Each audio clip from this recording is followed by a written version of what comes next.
Welcome to the Learning Pines YouTube. We hope this video helps.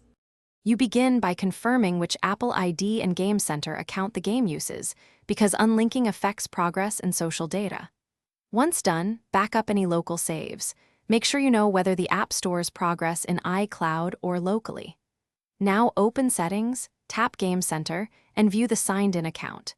If you need to remove the game specifically, note its in-app account settings. Proceed to the app, next to locate the disconnect option or sign out controls before continuing. You're now inside the game. Go to Account or Settings and find linked accounts or sign-in methods.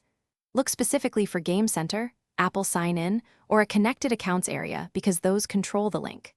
Once identified, choose Disconnect, Unlink, or log out and follow confirmation prompts.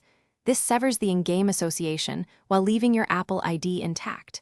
If the game uses Apple's Sign In with Apple, revoke permissions in Settings, right arrow passwords and accounts. Then return to ensure the game no longer shows your Game Center name.